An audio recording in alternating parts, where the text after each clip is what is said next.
Okay, eto na. Nandiyan na yung mga tatlong magagandang dilag. Bumisita para makilala ka, Sunny. Kaya husayan mo to. Baklan to. Ano masasabi mo sa kanila? Okay ba sila? Yes po, sobrang gaganda and talented. Okay. Kaya sa tingin mo, sino matitipuan dyan ni Hagulay. Sunny sa kanilang tatlo? Yung dating. Si number 1 po. Dahil, Kasi po mahilig siya sa cute and sa mga nagmo-model din kagaya niya. hindi ba cute si Ria tsaka si Eliza? Ang ganda rin si Maganda Eliza. din po. Cute. Sabi ni Jom, di ba cute si Ria? Gumana na agad si Ria. Bakit pag cute lagi gumagana? Ganyan talaga yan sa TikTok. Yan o. Ganun na. Baklan to. Okay. Sabi ni ni Christiana, baka Number raw one. matipuhan mo si Janela, si number 1. Kasi cute daw. Model. Gusto mo ba talaga yung mga, nagpa-pageant kasi si Sunny. Pageant, oh. Ano bang ang standard mo ng magagandang girls? Para sa akin po, kahit naman, di naman po sobrang ganda, basta po may itsura at ang titingnan ko po kasi, Lahat naman ng tao may itsura eh. Pero alam mo, ikaw, ang gusto ko sa'yo, consistent ka. Bakit? Simula pa lang hanggang ngayon, ang labo mo kausap. What you see is what you get. Yeah. At least consistent ka. Okay yun. ang gusto ko po sa isang babae yung ano po, maganda po kasi yung kalooban. Ganun. Ito na Para yung po question. Ito na yung question, Sunny. Malalaman Ba't mo ang binibigay mo kalooban nila na? dyan. Nagsasalita pa eh. Hindi, mamaya, parang ready sige, lang. sige, sige. Ano yan? Maganda yung kalooban. Oo. Alam mo, para malaman mo kung yung babaeng may mamahalin maganda kalooban. Ano? Oo, ano? Ipa-autopsy mo. Kuha mo yung mga lamang loob para makita. Healthy ba ito? Yung ganyan. Bad trip yun, no? Nandiligaw sa'yo. Pero para malaman kung maganda kalooban, pinapa-ultrasound ka. Tinitingnan yung kalooban mo. Kung may mga bato ba yung ano mo. Ganun ang requirement na. Monthly yung Sali ano. may mga tanong ka dyan. Pasagot natin sa kanila. Go, anong first question mo? First question, conservative ka ba? Ano ang conservative na babae para sa iyo? Conservative ka ba, Janela? At ano yung konsepto man ng conservative woman? Para po kasi sa akin, dalawa po ang klase ng pagiging conservative. Conservative manamit o conservative sa relasyon. Conservative po manamit, siguro po hindi po. Pagdating po sa akin. Kasi kita nyo nga po, nakaslit po tayo. At the same time, yun nga po, mahilig po ako sa fashion and crop top. Talagang ine-explore ko po lahat. Pero pagdating naman po sa relasyon, masasabi ko pong opo, conservative ako. Because I'm a really old traditional girly when it comes to love. Like, I date to marry po. Tapos, mas gusto ko muna pong kasal. Ganun po. Ganun po ang klase ng conservative sa opinion ko lang naman po. Okay. Thank you, Janela. Thank you. Ikaw naman. Ria. Kay Ria tayo. Charot. Sige, Eliza. I think, yes, conservative ako. Well, we all know na being conservative is someone that dresses na, I mean, taliwas sa pagiging conservative, I mean, yung nagde-dress ng showing too much skin or masyadong showy magdamit. But in my own definition, ang pagiging conservative ay yung pagiging reserved mo. That means, yung mga nangyayari sa buhay mo and yung sarili mong emosyon, hindi mo siya sineshare lang sa kahit kanino. Kasi being conservative means conserving your own energy.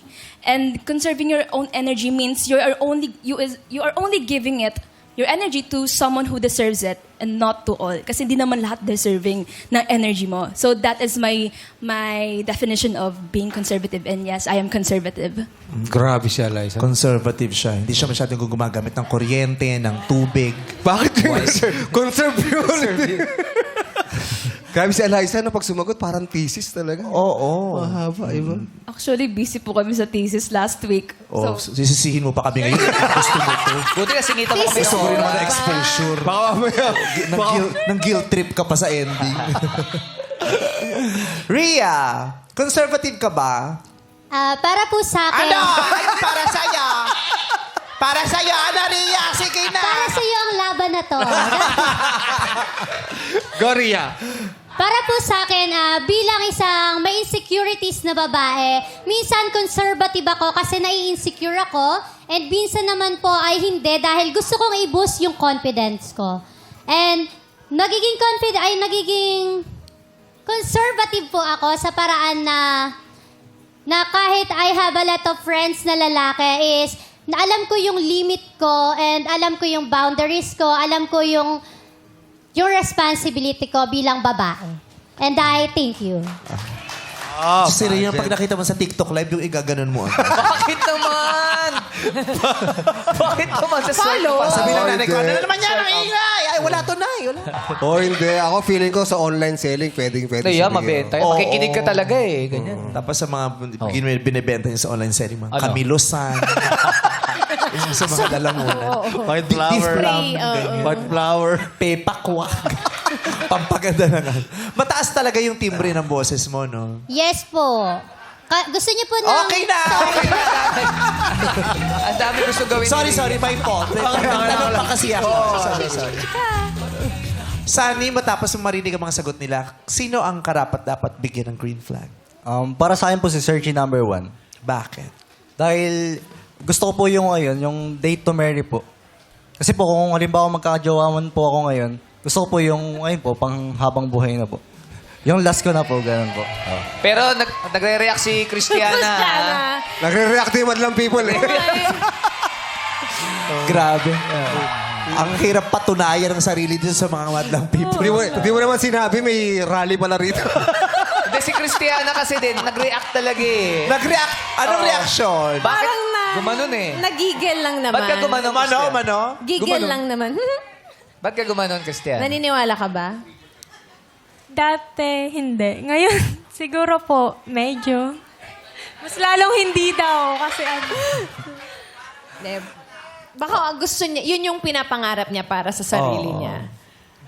Malay mo naman, let's give him the benefit of the doubt. Yes. Okay. So, green flag para kay Janela. Congratulations, Janela. Next question, Sunny. Ano ang mga problema ng magjowa ang okay lang na i-share sa mga kaibigan?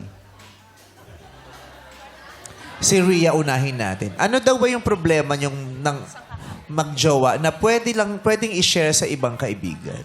Yung problema na po yun is yung problema na after yung i-resolve is na pagtatawanan yung dalawa. Kasi napakaliit lang na bagay. Like, hindi mo lang siya na update agad kasi lowbat ka, ganon.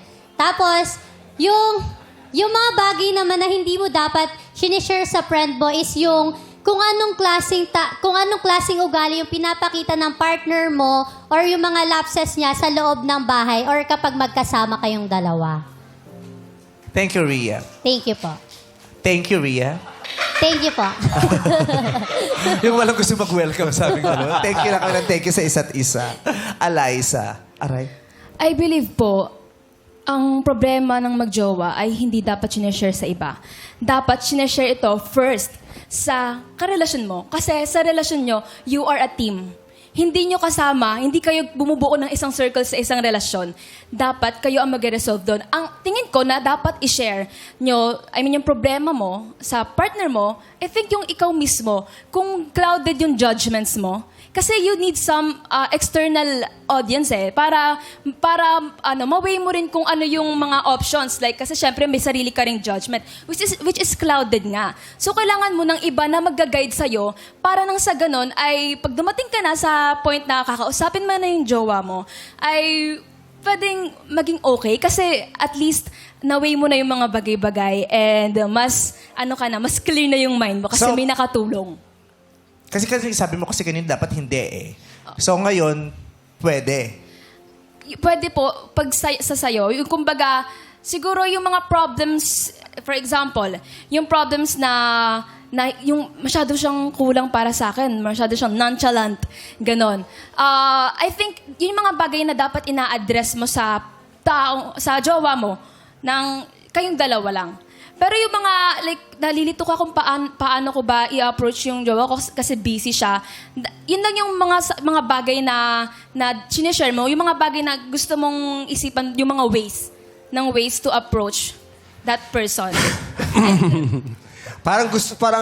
ibig mo sabihin, parang gusto mong humingi ng payo para sa sarili mo. Opo, Sa para, iyong yes mga po. kaibigan That's mo. what I Para, meant. kasi parang may something sa'yo na mali. Yes po, Pero that's what I between the relationship, sa inyo lang dapat. Yes Ganun. po. Opo.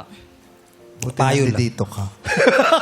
Hindi ko kasi talaga naiintindihan. Buti Kumbaga- nandito ka. Thank you Parang, very oo, much. Sabi yan sa'yo, yung- kailangan talaga. Yan yung kanta ni Taylor Swift, It's the Problem Is Me. Oo, kasi minsan parang ikaw sa sarili parang baka nabubulagan na ako kasi galit ako. So baka kailangan ko ng isang tao na magsasabi sa akin na mali Yes yung po. ginagawa. So, pwede.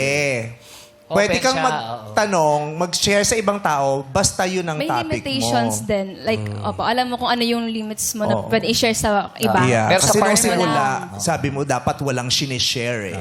Tapos, pero, yung ganun. Meron, pero ito. Kasi yun ang tanong niya nga, ano yung Okay mga po. pwedeng i-share? Kasi humingi ka ng tulong tungkol doon. So, Si Janela. For me po, yes din. But at a certain limit. For me, based on my experience po, I talk to my friends about it, but I get their opinion on how I'll be better the next time around. Kung paano po ako magiging better as a partner. Pero ako lang po yun. Sa sarili ko lang po. Hindi ko po binibigay o sinasabi sa mga kaibigan ko po yung baho ng jowa ko. Kasi at the end of the day, it's... Baka kasing baho niya din. Ayun nga po, it's at the end of the day, it's you guys against the problem, not you guys against each other. Oy, ganda nun. wow! Galing. Pero ako, dapat talaga may napag-sharean ka eh. For your mental health. Diba? Dapat meron ding taong nakakaalam kung anong nangyayari sa'yo at sa inyong dalawa. Yung Diba? Dapat trusted. darating, talagang ideal yun. Dapat hindi na kumakalat yung baho nyo, diba? Pero, kailangan meron kang Sasabihan. Oo, yung Sounding at para board. para masaklolohan ka din kung kinakailangan. Kasi maraming taong nasa isang sitwasyon na walang nakakaalam ng nangyayari sa kanila, kaya walang nakakasaklolo sa kanya. Tama. Basta ang importante, mapagkakatiwala. Oo, mapagkakatiwala. Halimbawa, Siguro sa sinasaktan. kung kanino mo sinasabi. Kasi paano, di ba, sinasaktan ka pala ng jowa mo, Yeah. wala ka baho yun ng jowa mo. Oo. Di ba? Hindi mo Ayaw pwedeng mo sabihin, siya, sinasaktan niya ako, pero Oo. kailangan, naaabuso ka eh. Kailangan mong Extreme masabi case na yun, yan. kasi kailangan mong humingi ng tulong. Correct. 'Di ba? Kaya dapat kung kanino mo nasasabi yung mga ano. Kasi kung sasabihin ko lang, kasi hindi ako umuwi ng isang araw eh. Pero ang inedit mo, hindi ako umuwi ng isang araw tapos sinapak niya ako. Oh my God. Kasi ayaw mo ikwento yung baho mo. Ang sinabi mo lang yung part mo lang. 'Di ba? Dapat may lalo na yung mga matatalik mong kaibigan. Pero yung matatalik mong kaibigan, mapagkakatiwalaan din na dapat fair. Yes. Fair ang yung pagtingin nila. Yes. Objective, hindi subjective. Yung ganun. Okay, pero sa mga narinig mong sagot, Sunny, kanina mo gustong ibigay ang green flag? Para sa akin po, bibigay ko sa searching number 2. Kay Eliza dahil... Kasi po, kung kaya naman pong ayusin po. Tapos yung limited lang po yung pag-share namin sa ibang friend, ganun. At saka ganun kayo. kayo, nagsishare ka sa kaibigan, di Opo, ba? na pinagsisihan ko. Pinagsisihan mo? Opo, na pag malit na bagay po, yun po yung pwedeng i-share. Pero yung mabigat po na namin, problem po dapat hindi po sinashare. Ganun. Okay. Thank you so much. Sunny, congratulations, Eliza. Meron ka pang kasunod na katanungan dyan. Ano ang magiging reaction mo kung marinig mo akong nagta-trash talk sa isang mobile game? Ano, no? Trash talk. Ano ang magiging reaction mo kung marinig mo akong nagta-trash talk sa isang mobile game? Nagmo-mobile game ka Yes ba? po. Nagta-trash talk ka. Opo, pag sa sobrang inis ko po. Naging problema niyo ba yan, dalawa? Ni Kasi siya pala yung kalaban, siya yung nag-trash talk. Di sila nag-away. di ba? Nagagaling naman Tinash sa talk kanya, no? Parang girlfriend. nagka-trash talk siya. Pero ano yun, normal ba yun na thing sa mga Normal lang, nagiging normal lang ngayon. Kaya Maraming words Kasi na naman, ba? gusto mo mampikon eh. Sira yung laro. ang pangit lang doon, maraming mga batang naglalaro ng ganyan. Natututo na lang dahil Naririnig maraming nila. mga trash talk, Na-adapt naririnig nila. Lalo na pag tinatrash talk mo yung teammate mo. Yeah. Baka hindi lang naman ako marunong. Trash talk kasi ako eh. Sumakit yung damdamin ko. Naglalaro kasi sa game Trash dati. talk ka? Trinay ko lang naman mag-ML kasi nga si Yael nag-ML. Para sinabayan mo. So, nagtatago ako dun sa grass. Oh. Tapos minsan nag-a-attack ako mag-isa. Oh. Kay, puntahan ko si Lord, ganyan. Oh. Ano sabi ni Yael? Minura ako ng mga teammate ko. Ah, Ba't kayo ganyan? Ah. Trinay ko lang na maintindihan yung asawa ko eh. Gusto mo ba sila i-shout Ano out? sinabi sa'yo? Masakit. Gusto talaga. Tsaka mga bata Hindi yung nila kalaban. alam, hindi nila kilala na ikaw yon. Hindi. Kulot yung pangalan ko. Sorry, Kulot. Ginamit mo ba si Kulot? Cute. Nakatuwa. Oo. So, si Eliza unahin natin. Akin po, pag narinig kitang nag-trash talk sa isang mobile games, which is ginagawa ko rin, nagmo-mobile games din ako. Ayan, hayaan kita. Sasabihan kita sa trip mo. Kasi sa mobile games, alam naman natin na ako muna yung trash talking, di ba? And also, pag nakita ka na gano'n, ibig sabihin, talagang engage ka sa game mo. And ayun, sasabayan kita sa trip mo. And after that, syempre papakalmahin kita kasi mamaya hindi na talaga yan basta-basta trash talk lang, rage na talaga yan. So I am here as a partner na pakalmahin ka, pero sasamahan kita sa trip mo. Ayun po. Janela. For me po, once in a while, parang sa labas po ng emosyon, syempre, na parang nadadala po ng laro. Pero kasi, sa laro po, games are supposed to be fun. And parang sa laro po kasi, nadadala po yan sa relasyon. Minsan, galit ka po dun sa laro mo, pero pag alis niyo po dun sa laro, nadadala niyo po dun sa partner niyo, dun yung pinagbubuntungan ng galit. Yung partner niyo. Nasasanay, no? May point yun. May point. Oh. Bad habit na. Pero ngayon kasi hindi lang basta fun yan eh. Ano na siya, yung May bragging pustahan. rights.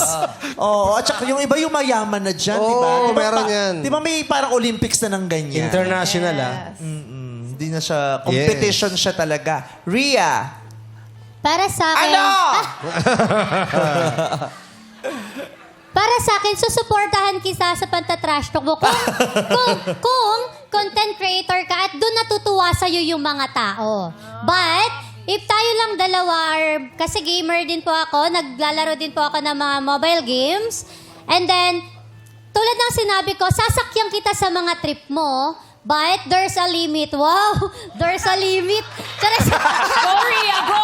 Hindi mo yan. Pero, pag bumabot na tayo doon, kasi minsan yung panta-trash talk natin is, naglalabas tayo ng frustration natin. So, pero, pag lumagpas ka na doon sa limit, sasawayin na kita. Sasabihin ko sa'yo, enough na. Halika na dito, bebe time na tayo. Nagpapalamig agad ng Doon ulo. nagpalakpakan ng Tari batang ng boses people. niya, boses manika. Tingnan mo yung likod niyan, may speaker dito. At saka Si battery. Annabelle. May lalagay ng baterya dito. Boses manika. May butas yung likod kasi may baterya. May on-off. Sa kanina bibigay yung green flag mo. Para sa akin po sa searching number 1. Ay, kay Janela! Dahil... Kasi po, yun nga po, minsan po sa sobrang paglalaro ko ng Mobile Legends, ay ito na po yung nagiging dahilan namin ng pag-aaway ni Yana, ganun po. Okay. Christiana, si Janela na ang makaka-date ni Sunny, nakadalawang green flag. Pabor ka ba dito o may iba kang naiisip sana? May iba kang napipisil sana? Yes po, pabor naman po ako kasi yung attitude niya and yung mga sinasabi po niya parang sobrang pure and okay Energy. po. Sobrang Yes. pure and energy. Pure energy. Pure energy. Sobrang pure mineral water. Thank you very much. Congrats, Janela! Yes! Eto muna ang mga searching na hindi mo napili. Searching number 2. Magpakilala ka na!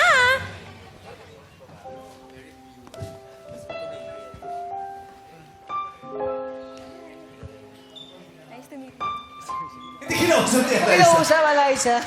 Bakit ka naman niya kakausap? Hindi siya pinili. Hindi pwedeng mag-mic kasi tina-trash talk siya ni Eliza. Thank you, Eliza.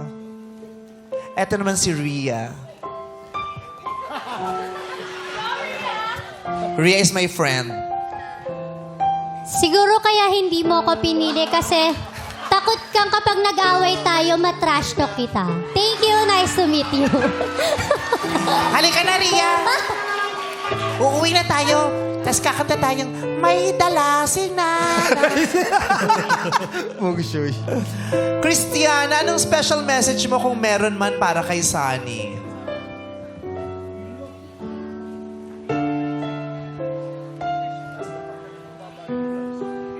Hi! Sana maging masaya ka sana napili mo and happy ako for you. Ramdam ko naman na magiging click kayong dalawa dahil much talaga kayo nakikita ko. And happy ako for you. Yan lang. Bye! Sunny, may gusto kang sabihin? Thank you dahil sinusuportahan mo ako sa lahat ng bagay. At sorry na din sa mga nagawa kong mali sa'yo. Yun lang. Thank you. Thank you, Sunny. Anong gusto mong ibilin kay Janela Christian?